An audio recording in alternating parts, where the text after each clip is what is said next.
This is an LA Times Studios podcast. My name is Sammy Roth, and I'm the climate columnist for the Los Angeles Times. This is Boiling Point.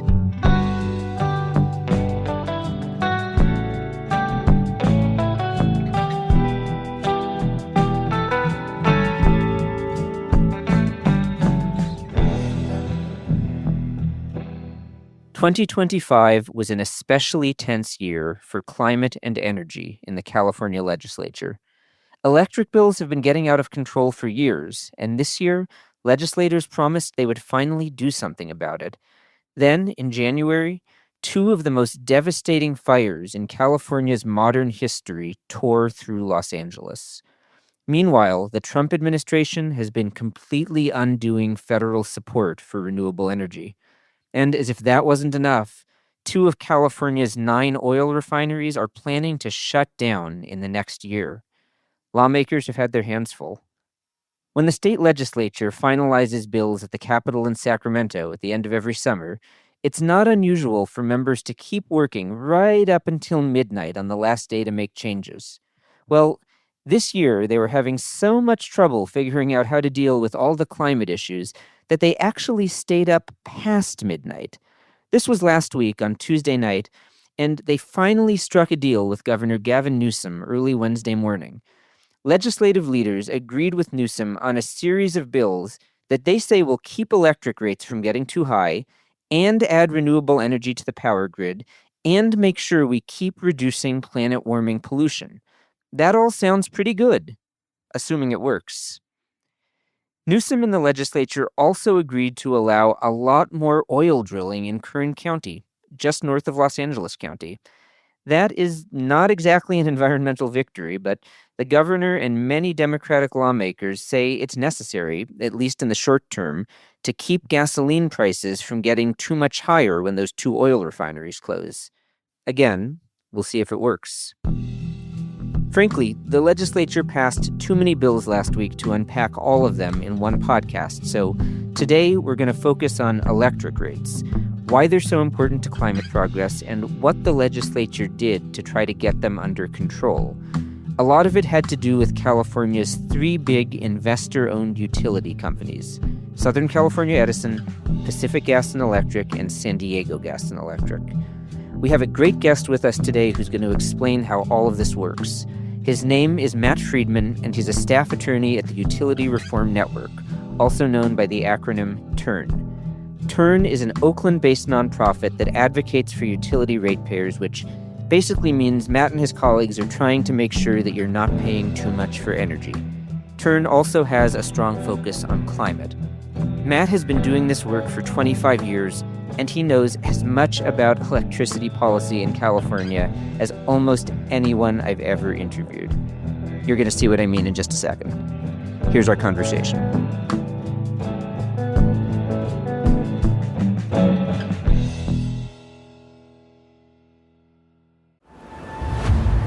During one of the most severe windstorms Southern California experienced in more than a decade, the Palisades and Eaton fires ignited, leaving heartbreaking losses in our communities. Now, as we build back, we're building stronger, cleaner, and more resilient. In communities most vulnerable to dangerous weather conditions and wildfires, Southern California Edison is placing power lines underground, hardening the electric system by installing wires with protective coating, and adding advanced technology to help keep communities safe. So when Southern California faces the next storm, the next most severe event, Copy helicopters, structures adjacent here to Piper Road. We'll be ready. Learn more at sce.com/disaster recovery. California lawmakers, big oil is slick. Don't slip. Big oil lobbyists are working hard to roll back climate and clean energy progress to keep their profits soaring and California hooked on their dirty, expensive energy. We can't afford to slip on big oil's slick PR and lobbying. Keep California moving forward with affordable, clean energy and transportation. Learn more at don'tslipca.org. paid for by California environmental voters. Matt, thank you very much for being with us on the Boiling Point podcast. It's great to be here, Sammy. So all these bills just passed in the legislature. We've got Governor Newsom and all of these politicians talking about keeping people's electric bills down, their utility rates. How do you think they did? Did anything happen that people are actually going to notice? Are our electric bills going to be any lower, or at least not go up any faster? What's your take? Well, there's a lot to unpack here, but I'd start by saying that it's something of a mixed bag. We got some significant wins going forward on affordability, but we're far from where we need to be, and there's a pretty large unfinished agenda that got left on the cutting room floor this year. So that's my high-level assessment, but I can certainly talk quite a bit more about the details. Well, you said significant wins, so let's start on the positive. What did you see on energy affordability that you liked? What did the legislature do that was worthwhile? Well, the top two things I can point to involve the same issue, which is alternative financing of capital investments in the electric grid. So to start off with, typically when utilities invest in the grid, whether that be the distribution system, poles and wires that connect people to the system, or large electric transmission facilities, utilities finance those projects using a mix of debt that they acquire from the market and the capital from their own shareholders. And the shareholder capital is about 50% of the money that they use for these investments. And it's very expensive from a ratepayer perspective. So if we can find cheaper ways to finance grid investments, then those cheaper financing tools allow us to flow through those savings to ratepayers. And there are two mechanisms that were adopted by the legislature this year on that front. So let me stop you from 1 second. So you're talking about SoCal Edison, PG&E, San Diego Gas and Electric. When they're spending the money from their investors to build new power lines or do things that reduce the risk of wildfire ignitions, when they're spending money from their shareholders, that's expensive because they're charging their ratepayers for it, and they're charging their ratepayers for the profits for their shareholders. So the legislature was trying to figure out what are other ways we can finance those expenses that are less expensive for the ratepayers of those companies, right? That's basically the idea. That's right. And not only do the utilities require that those investments compensate their shareholders at a rate of return that's currently around 10%, but ratepayers also have to pay the taxes on that rate of return because profits are taxed. So effectively, ratepayers, customers of the utilities, are paying about 14% on the capital that the utilities investors deploy for grid investments. Complicated math. Ratepayers ultimately get charged a bunch of money. So what did the legislature do to try to keep that from going up too much further? Because it's been going up a lot the last few years. Huge. The amount of capital investments in the system made by the utilities is off the charts, and the forecasts going forward are quite staggering in terms of the amount of capital the utilities think they are going to need. For example, between 2025 and 2028, the three major private investor-owned utilities are forecasting almost $95 billion in new capital expenditures on their system. That's insane. That is so much money. And the proposal in the legislature that we started off with at the beginning of this year was to take $15 billion of that about $95 billion and to finance it through bonds that would be paid back by ratepayers. But the bonds have a much lower rate of interest than if you finance that same investment from utility shareholders. So at $15 billion of securitization is the operative term here for the bonds. We estimate that ratepayers would have saved about $7.5 billion over the first 10 years compared to a scenario where that money came from the utilities' own investors. Well, the legislature started out with $15 billion, and that's where we were until last week when the final set of deals were made. And in the last round of deal making, the $15 billion dropped down to $6 billion. And that's what ended up being in the final package that was enacted last weekend. Presumably it went down from $15 billion to $6 billion because opposition from the utilities, because the less money they spend investing in all of this infrastructure, the less profit they make. That's exactly right. The utilities made this one of their top priorities to oppose. They argued that this type of financing mechanism, despite the fact that it has been used many times in the past, that somehow it would undermine investor confidence in California's utilities.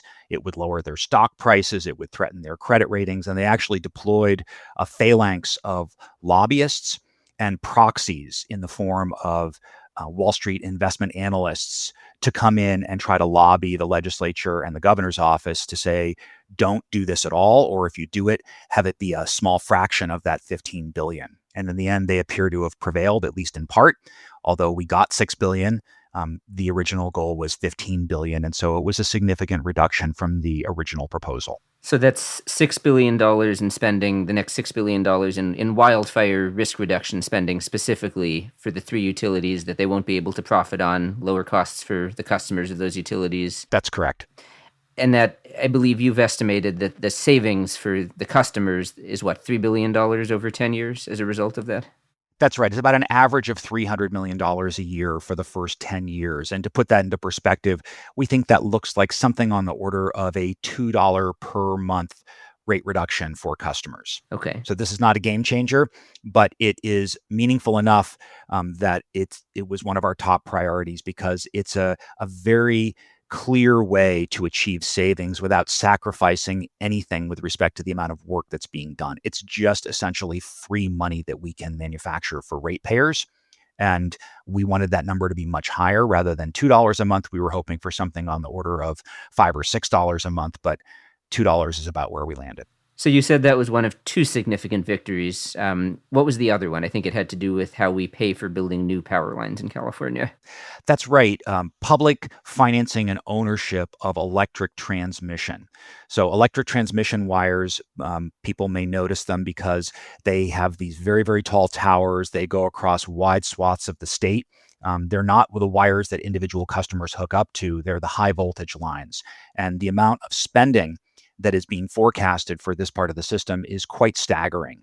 Over the next 20 years, for example, the California Independent System Operator that runs the state's transmission network projects up to $63 billion in new transmission expenditures just to connect new clean energy resources needed to meet our decarbonization goals in the state. So we need a lot of new power lines to connect solar farms and wind farms to the big cities, basically. That's right. And for a variety of other reliability needs as well. But transmission expenditures are a big item over the coming decades. And some of the transmission in the state is already owned not by private entities, but by public entities like the Los Angeles Department of Water and Power, the Sacramento Municipal Utility District. There are consortiums of public utilities in the state that own lines. And when they own them, they finance them through public debt. When the utilities like Southern California Edison or PG&E, the private utilities finance them. They use a combination of shareholder investments, which I've just discussed and why they're so expensive, and debt. So the idea here is, can we have more public ownership and financing of new transmission additions, given the staggering amount of money required to build out that network? So that's the setup for this. And in fact, there was a study that was done earlier this year that looked at the potential savings from public ownership versus private ownership. And what it found was that public ownership could save about 50% on an annual basis in terms of the bills that customers pay for that asset. And if you were to finance all $60 billion of new transmission that's needed publicly, we'd save about $3 billion a year for ratepayers. That's kind of the edge scenario of what's possible. So the bill that got passed, though, didn't actually go and say, hey, we're going to take all $60 billion of forecasted spending and do it all with public funding. What did it actually do? What's going to happen? So the final bill establishes a public transmission financing fund that would be administered by an entity called the Infrastructure Bank here in California.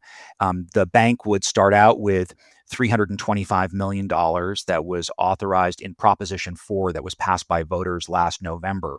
But the Infrastructure Bank would then be authorized to work with a unit of the governor's office to explore alternative financing for new transmission projects, to use that money as seed capital to be able to issue tax-exempt bonds and find other funding sources to support public-private partnerships where private entities would have to partner with public entities in the development of some of these lines. We should also talk about the big utilities, Edison, PG&E, and San Diego Gas and Electric. They did get something really big that they wanted this session. I mean, they lost out on the profits here in these two things that we talked about. They also got all of this money from ratepayers for the wildfire fund. Can you explain that issue? Sure. Well, this was the big setup for this year's affordability conversation. How could we hope to get big concessions on affordability? Because the utilities needed something that was extremely valuable for them, which is an extension to the state's wildfire liability fund. This is a fund that provides liability coverage for damages due to wildfires that are caused by utilities' electric grid infrastructure.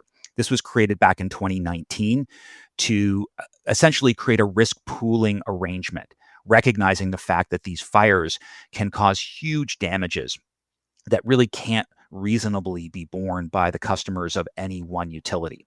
California has a constitutional principle called inverse condemnation, which is a weird construct. But what essentially it means is that any fire caused by a utility asset, poles, wires, anything, if it is proved to be caused by the utility's own infrastructure, then the utility has to pay the costs of all of the damages, regardless of whether the utility was negligent, which is normally a principle you would apply to determining whether someone is liable for damages. So because that's the background here in California, that any wildfire caused by a utility asset, those costs have to be paid by the utility. The question becomes, well, how are those costs going to be recovered? Do we hit shareholders with it? Do we pass it on to customers? And the general principle there is if the utility has been negligent, then the utility shareholders pay. But if the utility has not been negligent, then the ratepayers end up paying.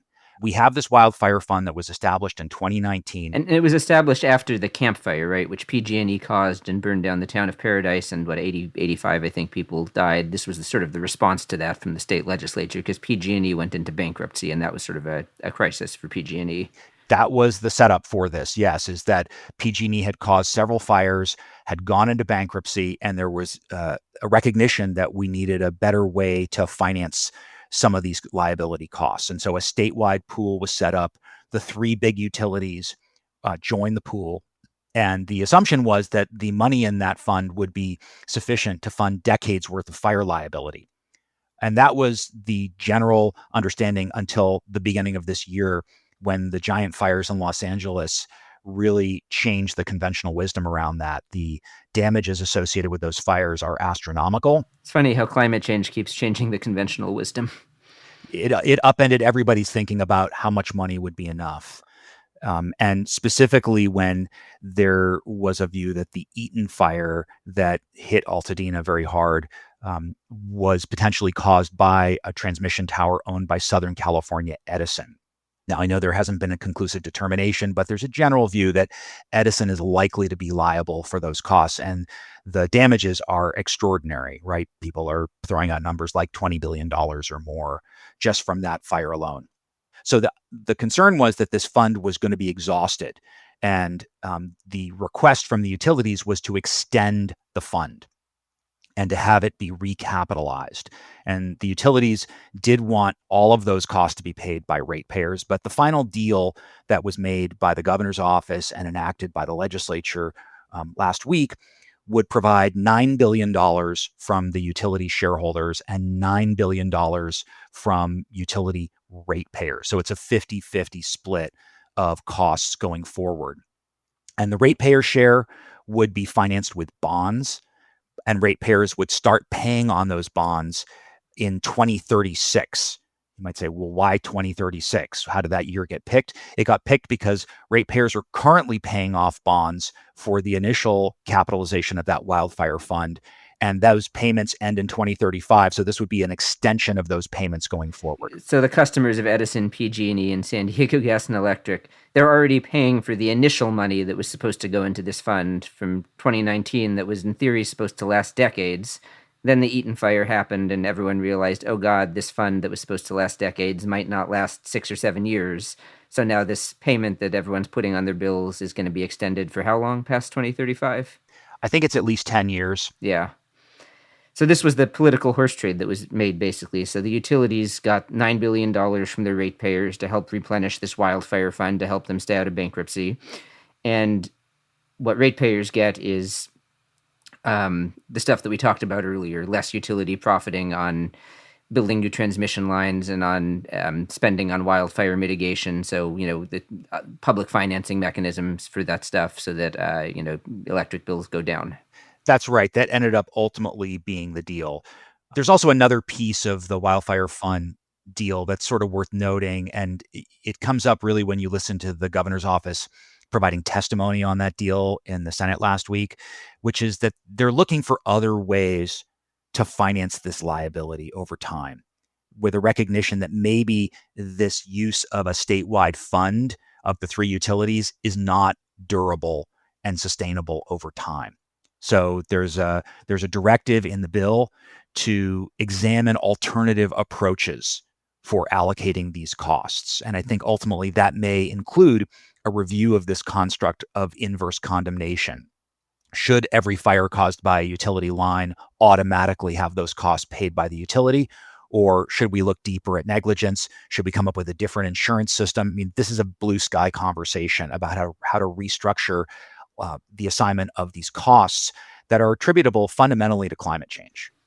That makes perfect sense, because regardless of how fires are ignited, and in some cases it's utilities, and there should obviously be some responsibility for them in that case, but regardless of ignition source, fires are getting more severe with climate change. And, when we have a fund that was supposed to last decades in danger of running out after 5 or 6 years, it makes perfect sense to be thinking about how do we have a sustainable system where ratepayers aren't getting charged billions of dollars for fires every few years, and utilities aren't in danger of going bankrupt, because that's not good for anyone. There needs to be a different construct, so it's good to hear that was in the bill. I hadn't realized that component.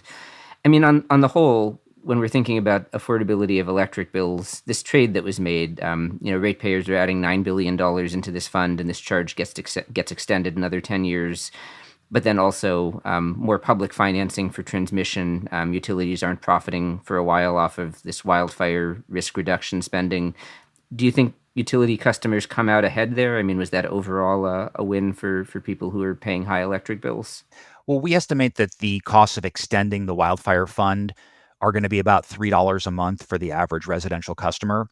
And we estimate that the benefits associated with the $6 billion in alternative financing are going to be about half that.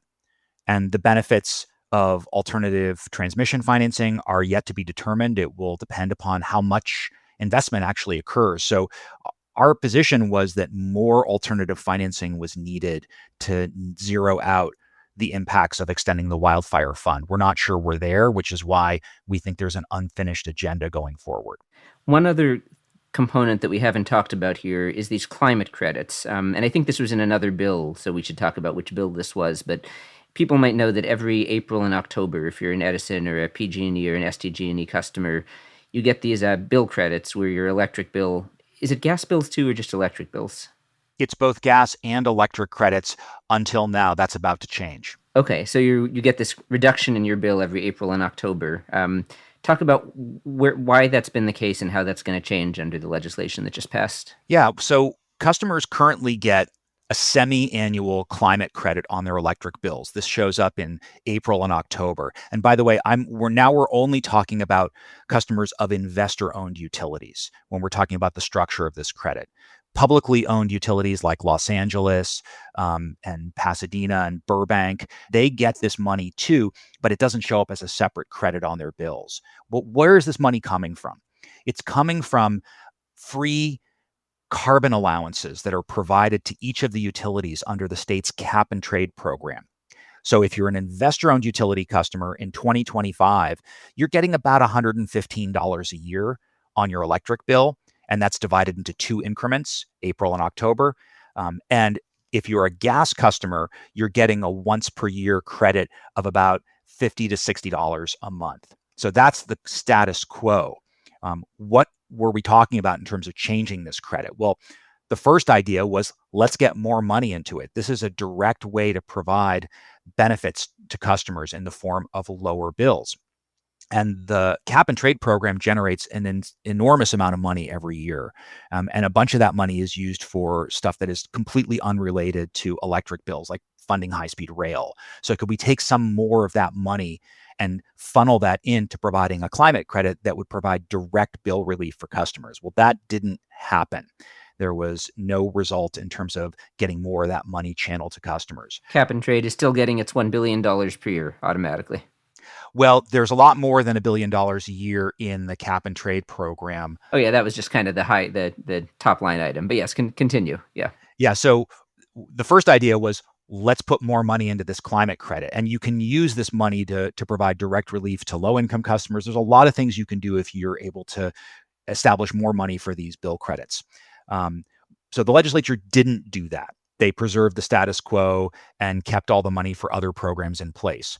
The second idea was to move the gas credit over to the electric side. Should customers for gas service be getting a climate credit? And that has been changed by the legislature. There will be no more gas climate credit moving forward. All that money will go into providing a larger electric climate credit. And the third issue is maybe changing the way that the climate credit is distributed to customers. Right now, it's provided in what are typically the lowest billed months. In fact, some customers may find that they have a negative bill in April and October because of the size of the credits. Right, because it's not that hot or not that cold in April or October. Those are the shoulder seasons. In particular, April is one of the lowest usage months in the state. So the idea here was to switch the money to the highest usage months, with the notion that customers should get the bill relief when their bills are highest. That might provide the best benefits. And maybe to change the way the credit is given. Should we give it as a flat amount on a customer bill, or should it be tied to the amount of electricity that you use? These were the questions that came up. And what happened in the end was, again, there's no more money available for this climate credit, but the gas credit is being eliminated. The money is being moved over to the electric side, and the credit is going to be provided to customers on their bills. And this is the phrasing in the bill, in no more than the 4 highest billed months of each year. So moving to the highest billed months, no more than 4 months, perhaps could be used as an offset based on the amount of electricity the customer uses, or it might remain a fixed credit. It's not clear. So 2 things. One, this whole conversation makes me wonder whose idea it was to give those credits in April and October when electric bills aren't that high to begin with, because that seems silly. So this seems better. That's number one. 2, the fact that it's all getting switched from gas bills to electric bills. I imagine that's because that's an extra incentive for people to switch from gas to all electric appliances, which is better for climate change, right? Well, that's the idea. I'm not sure how it's going to work out in practice. Keep in mind that customers that are least likely to be able to electrify are low-income customers and renters. And there's a correlation between that. About 45% of Californians are renters, but about 2/3 of low-income customers are renters. So taking away the gas climate credit could end up harming low-income customers disproportionately if they're not able to electrify. It's not clear. We haven't seen much analysis on this point, but it's an experiment that the state is going to try to see whether it works to provide more of that money to support electrification.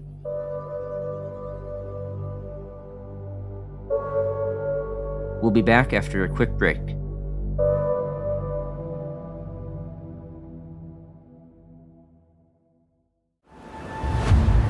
During one of the most severe windstorms Southern California experienced in more than a decade, the Palisades and Eaton fires ignited, leaving heartbreaking losses in our communities. Now, as we build back, we're building stronger, cleaner, and more resilient.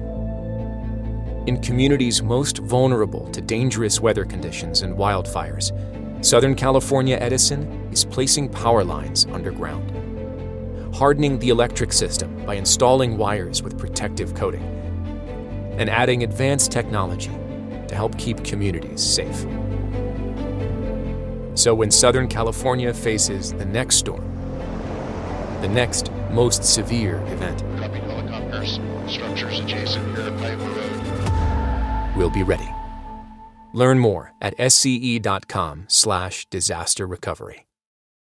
California ratepayers face some of the nation's highest electricity costs, with a decades-old solar policy at the center of debate. Net energy metering was introduced in the 1990s to boost rooftop solar by letting homeowners sell excess power back to the grid at full retail rates. But now, the California Public Advocate's Office reports that households without solar are subsidizing those with rooftop systems through higher electricity rates. The Fix the Cost Shift Coalition points out that this shift has led to equity concerns. Solar adoption concentrates among higher-income homeowners, while costs burden renters and lower-income families. Assemblymember Lisa Calderon authored legislation to address the cost shift while maintaining solar incentives at 76 to 82% of current levels. Support Assemblymember Calderon and help fix California's electricity crisis. Learn more at fixthecostshift.org. That's fixthecostshift.org.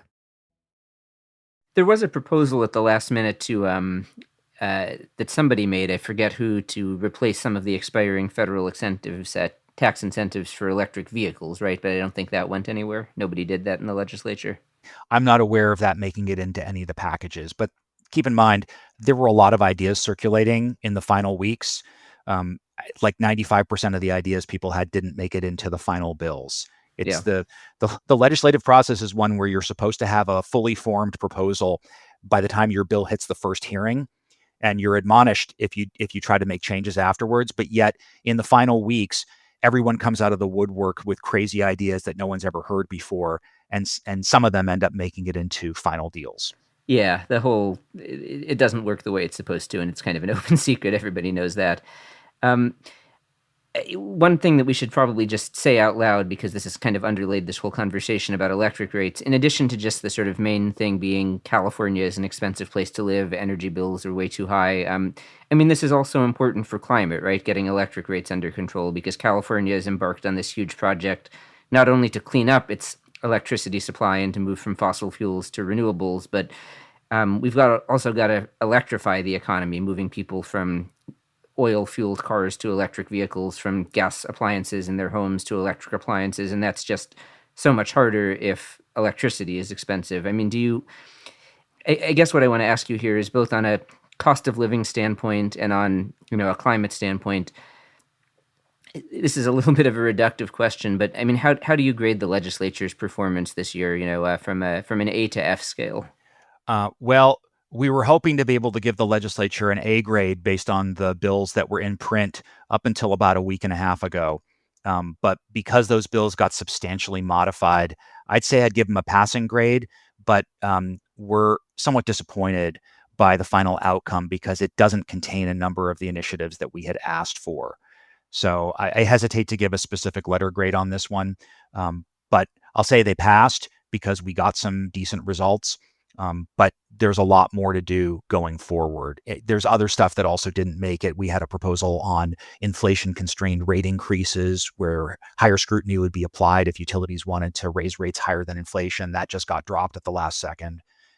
So we're really hoping for more, and we know that a lot of legislators would like to see more. It's one of the top issues. I testified earlier this year in front of the Assembly Utilities and Energy Committee, and legislators were saying at that hearing that this was the issue on which they got the most feedback from their constituents, utility bills. And so this response is a modest step in the right direction, but it is by no means a solution. So this was year one of a 2-year session for the legislature. You give them a passing grade, which I know you didn't say this, but I think generally that means C and above. So make of that what you will, listeners of Boiling Point. What would be your top recommendations for things that need to happen next year? Where should the legislature start as it gets back into gear in, I think, December? Well, first off, we'd like to see more in the way of alternative financing. We got $6 billion in alternative financing for utility infrastructure. We'd like to see the other $9 billion that we had proposed this year be back on the table. The utilities have pushed back, saying it'll affect their credit ratings, but as we see their credit stabilize, I think there's an opportunity to make more progress on that. Second, we would like to see greater scrutiny by the Public Utilities Commission on utility rate requests that exceed inflation. We proposed requiring the utilities to include inflation-based plans in their submissions in all their spending requests, and to have the PUC take a harder look at any spending that exceeds that. That item got left out of the final packages despite being in it until the very end, and we think that's part of the unfinished agenda. And then I think there's other stuff the legislature can do to start cutting back on unnecessary spending by the utilities. I'll give you one example. Back in 2022, the legislature authorized the continued operation of PG&E's Diablo Canyon nuclear power plant until 2030. And that deal was loaded up with sweetheart provisions for PG&E that were completely unnecessary. In particular, there's a $1.3 billion slush fund that PG&E gets that's paid by ratepayers of all of the utilities in the state, including Southern California Edison and San Diego Gas and Electric. We think the slush fund needs to go away. There are ways to cut down the incentives under that deal and return more money to ratepayers. So those are the kinds of things we'd like to see. And then on public financing of transmission, the bill that was passed just a few days ago is a great first start, but we think there needs to be a more muscular approach with a state agency that is funded and able to go out and sponsor these new transmission projects, not just provide financing, but actually be the initiator. And the bill that was just passed lays the groundwork for that, but there are more steps that can be taken to accelerate that effort. Matt, you've been working on these issues for a really long time now, 20, 25, 30 years, something to that effect? Yeah, I've been working on these issues in California for about 25 years. I arrived right before the California energy crisis hit. Yeah, so you've seen the utilities have a lot of political power. The unions that represent their employees do as well. And I should also say, the utilities are quite critical for California's climate future, which I think you recognize. A lot of people don't recognize that fact. A lot of progress, I think, needs to be made with local and small scale distributed energy, rooftop solar, community solar. But that's not going to get us nearly all the way we need to go. There's an important role for large solar farms, wind farms, large scale transmission lines. The utilities are quite vital to all of that. So there's important reasons to keep them healthy and financially stable, which is, the arguments that they typically make. But I guess what I want to ask you here is, you talk about needing to go further and make more progress. What do you think the political path is to get there, to keep sort of pushing away at, utility profit margins, public funding for stuff that traditionally is funded by utility shareholders? If this, to your mind, is what's really needed to get electric affordability under control, and that's an issue that really has already reached such high crisis points, and this was sort of the year for affordability in the legislature, and this was the best that could be done. Do you see a realistic path to go further than this, or is this the best we're going to do? Well, I'd like to hope we can do better. I agree with you that there are a lot of headwinds here, and the investor-owned utilities are very powerful politically in Sacramento. If they really don't want something to happen, it usually doesn't happen. And the only reason we got some progress this year was because they needed this wildfire fund to pass. In a year where the utilities don't have an absolute demand in terms of legislative action, they will not be motivated to support any type of deal. They'll just want to oppose anything that would reduce their profitability or any measures that they perceive to be antithetical to their interests.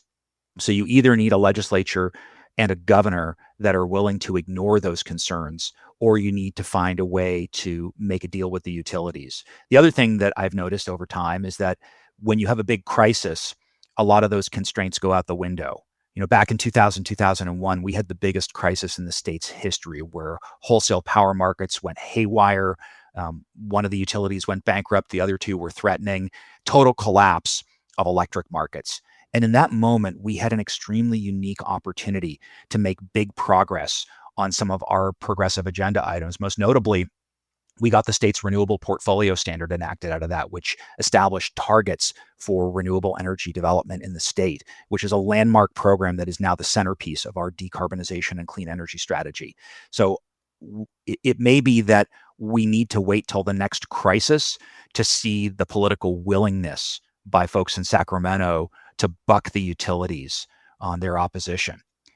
Barring that, a third way option is find more money from other sources. And this was a big theme in the last couple of years. Can the state find ways to generate more money that can be deployed to offset costs that are paid by customers? But we're in a tough budget environment now. And with the Trump administration slashing all of the incentives provided at the federal level, it's not clear where this additional funding source is going to come from. Well, talking about trying to find alternate sources of funding, there was a bill this year, and I think this was not the first time that this bill was proposed. The Climate Superfund Act, also known as Make Polluters Pay, which was designed to levy a fee of some sort on fossil fuel companies and other major carbon dioxide emitters to pay for climate solutions and response to climate disasters. But it was modeled after, similar to a bill that was passed into law in New York recently. I mean, I think the authors are going to continue to push for that in 2026. Do you see that as potentially a source of funding or something that could generate some of these revenues that are needed? I think polluter taxes are a way to go on this, and that's why we had recommended using more of the state's cap and trade money, which is essentially a carbon tax, to pay for these programs. But the problem is that many of these funding sources are already fully committed. And once a special interest has access to that funding source and they've locked it in, you kind of have to pry it out of their cold dead hand, right? Nobody wants to give up money that they've been given in the past. And that becomes very challenging. So if you come up with brand new sources of money, then you've got a better shot at getting an allocation to customers. And certainly a polluter pays approach makes sense. There's also the idea that you could issue giant bonds at the statewide level that are paid back by taxpayers at very favorable rates of interest and use that money to provide alternative financing or direct bill credits. There's a lot of ways if there is an interest from leadership in doing something meaningful. And that's really the unanswered question at this point. To go back to one other point you made about potentially needing a crisis, I mean, this is just you and me talking here, and we obviously don't have someone from the any of the utility companies in this conversation. But you alluded to the argument that they've made a couple times that if you reduce the amount that they're able to spend and profit on from infrastructure investments, from capital expenditures, that they make that guaranteed rate of return on, that it could hurt their credit ratings, that basically that they're going to lose out on investments to utilities in other states, that they won't be as competitive. And I mean, I think their argument essentially is that that will be bad for their financial situation, and that will ultimately lead to higher costs for ratepayers by virtue of their bottom line being hurt. I guess I'm curious if you think that there's anything to that argument, and the sort of just parallel that I'll bring in, and you can tell me if you think there's anything valid to this parallel, is we've seen this situation with the oil refineries in California, where state policymakers and Governor Newsom have run pretty hard at the oil industry the last few years for climate reasons and for political reasons. And now in the last few months, we've seen 2 of the state's 9 oil refineries that make the state's special brand of gasoline say they're going to close down in the next year. And it's sort of created this backlash and political crisis where all of a sudden one of the other big energy bills that was passed at the end of session was permitting a lot more oil drilling with fewer environmental reviews in Kern County as a way of, supposedly, we'll see if it works, keeping gasoline prices from getting out of control, responding to these refinery closures. So I guess that's my long-winded way of asking, do you have any fear at all that if you push too hard at the utilities and their profit margins, that there's anything to their arguments that could actually redound negatively and hurt ratepayers if it really does make them less competitive relative to places that investors could park their money in other states? I think there's a grain of truth to it, but the utilities very much inflate their claims when it comes to all of the things we're actually fighting about. Just as an example, on this alternative financing of grid investments, we asked for $15 billion. That would have been $15 billion out of $95 billion just over the next 4 years. It would have still allowed them to spend almost $80 billion of their shareholder and market money on new investments in the system. That is hardly a deal killer. And the amount of capital that the utilities are forecasting is off the charts relative to historic norms. But the basic utility argument is anytime they tell their investors that they may be able to spend a certain amount of money in the future, if state policy reduces that by even a single dollar, that somehow violates some sacred bond between the utilities and the investment community. That's garbage. Come on. The utilities want to make as much money as they can. And the idea that we are going to constrain their aspirational goals for profitability, that somehow is an existential threat to their existence, is not based on anything other than the utilities' crass political and profit objectives. That's the reality. And utility rates in California have skyrocketed in recent years. I mean, since 2020, PG&E's electric rates for residential customers have gone up by about 75%, for Southern California by about 80%. And the forecasts going forward are that we're going to see rate increases of 5 to 10% per year. That's way above inflation. You have to balance the interests of the investors of the utility with the interests of their customers. And customers have just been getting hammered. And they're not going to be able to take it that much longer, especially with the economic conditions that we're seeing in the state right now. Matt Freedman, thank you very much for being with us on the Boiling Point podcast. Thank you. It's great to be here.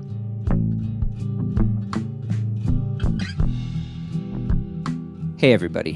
One more thing. Like I said in the introduction, the legislature passed a whole bunch of other climate and energy bills that we didn't really get into here. I did write a column about them, though. If you want to read it, the link is in the show notes. Thanks.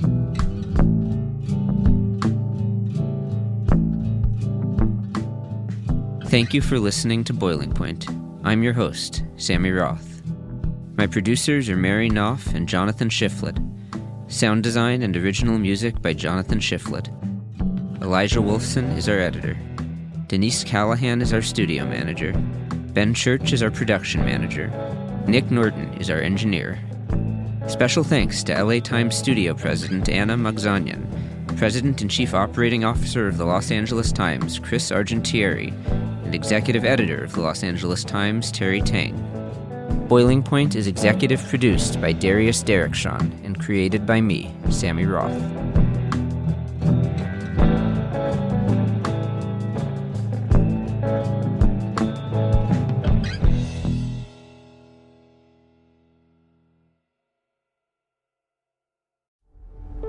He was a rock climber, a white supremacist, a Jewish neo-Nazi, a spam king, a crypto billionaire.